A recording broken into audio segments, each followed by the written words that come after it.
As I stated, I'm going to show you how to build nice professional websites that you can be proud of. But first, I want to tell you the difference between designing a website from scratch and the way that I'm going to show you how to build a website. In the beginning, websites like this had to be created from scratch, that is, using HTML. CSS was not always out, but CSS is cascading style sheets that are used to make your page look good. It tells you where to position items like this logo. This particular site was designed from scratch, including the graphics, the photograph. I took the photograph, I designed the video player. I also designed the audio player, and I wrote this code on the page as well as the CSS that makes this all work together. And what I am going to show you is how you can have a website with this same functionality or similar functionality, but in less the time and without having to know HTML and CSS or any of the other programming stuff. So let's get to that. This tutorial will show you how to install WordPress on your own hosting server. You will need a hosting provider that runs PHP and MySQL, PHP version 5. So if you're not sure, contact your hosting provider and ask them if they run PHP 5 and MySQL. You'll need that to install the WordPress files and the database installation, and I'm going to show you how to do both of those. What we're going to do is we're going to go out to wordpress.org. We're going to download WordPress. Then if you don't have Mozilla installed on your computer, it is a browser. I'll show you where to go to get it, but there's actually another tutorial you can watch to learn how to install Mozilla. And then we will show you how to actually load and install Mozilla or WordPress using the FTP or file transfer protocol. So we are at wordpress.org, and whenever you go to wordpress.org, whenever you're installing, it's always going to give you the latest version of WordPress. You click the download button and tell it where you want it to go on your computer. If you're using a Mac, such as I'm using a Mac, then the download will start automatically and go to the default location that is already set up to receive your downloads. If you're using a Windows PC, you can actually tell it where you want it to go. For those of you who don't have Mozilla, the browser installed on your computer is called Mozilla Firefox. Mainly you would go to mozilla.org, click on the icon for Firefox, and click the download button for Firefox. Then you will be prompted to install the plugins. That part we will cover in this tutorial. Okay, now that you have Mozilla installed, what you want to do is install the add-on. What you'll do is go to Tools from the menu in the Firefox browser and select Add-ons. From Add-ons, you can do a search for the add-on that you want. In this case, I'm asking you to install the Fire FTP. So type in Fire FTP and click Enter.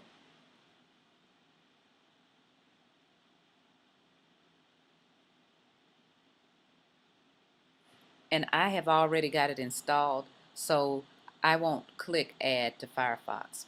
So what you'll do, since you don't have it, you'll click Add to Firefox. It'll install it, and it will restart your browser and open it back up, and then you're ready to start working again. So I'm going to close my window out.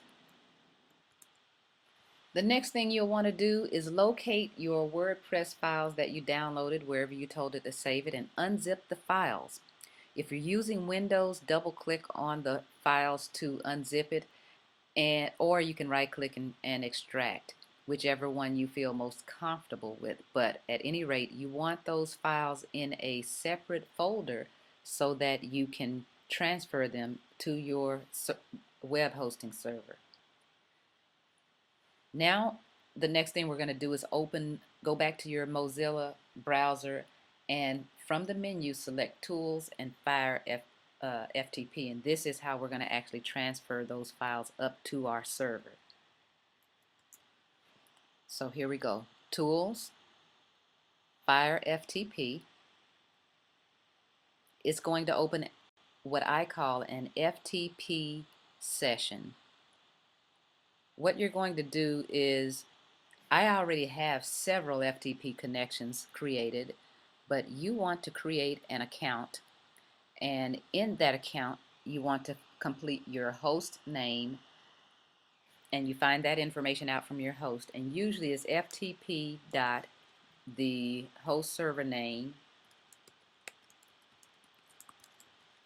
hostingcompany.com. Enter your login ID, that is your FTP login, and then enter a password, the password that's created. You may already have one created, or the hosting company may require that you set up and create your own. Either way, they will help you with that information. Usually that information is found in your control panel under the section called FTP. Once you have an account set up, then you are going to click or select the account that you want to connect to and click Connect. Once you click Connect, it will show you your directory structure. It looks just like your folder. And if there's no folder created, you actually will create a folder. Usually your website folder, you won't have this many folders, but usually the website folder by default will be called public_HTML, and this is where you will upload all of your files. So what you would do essentially is, for instance, I want to create a WordPress installation in this folder. So what I am going to do is select the folder that I want. It's going to show me that this folder is selected in this top window, and then I already have two other folders that are created within that windows, and it doesn't matter.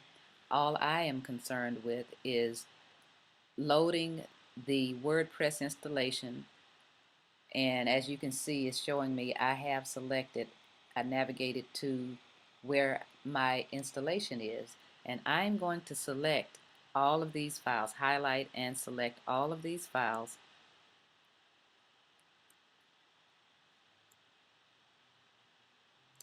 Okay, once they turn blue, click the green arrow that points to the right, and it is going to install those files onto your server.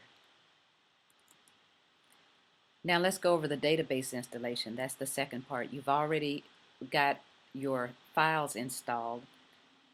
Now we will cover, while those are installing, we'll cover the database installation, and I'll go back and show you how the installation should look. Go to your hosting control panel and select the icon for the MySQL database.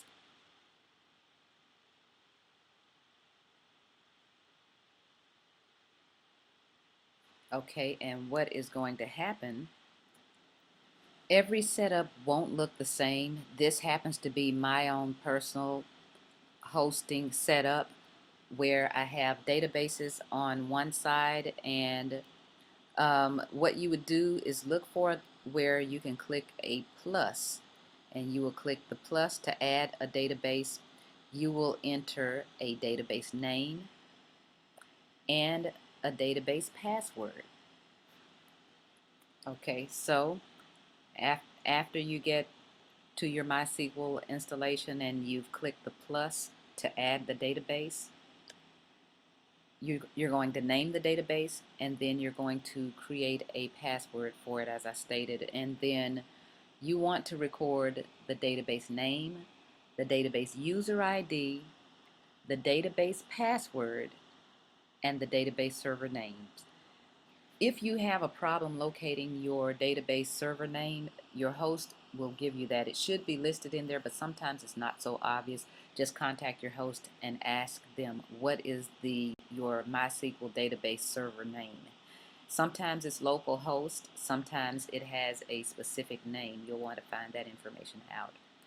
And that is where we're going to end this tutorial, and we will pick up configuring an installation in the next tutorial. Thank you for watching.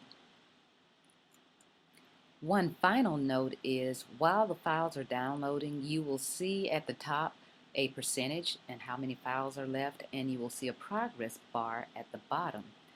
Once the files are completely loaded, they will show up in the folder that you uploaded them to.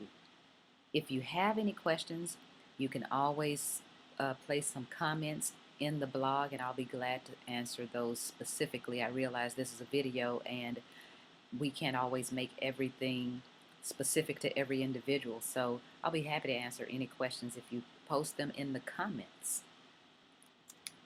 Files are done, and now they show up in the other window. You should have identical windows, give or take, whether you had additional files installed in on your setup already. So I'll see you over in the next video where we begin to configure our installation.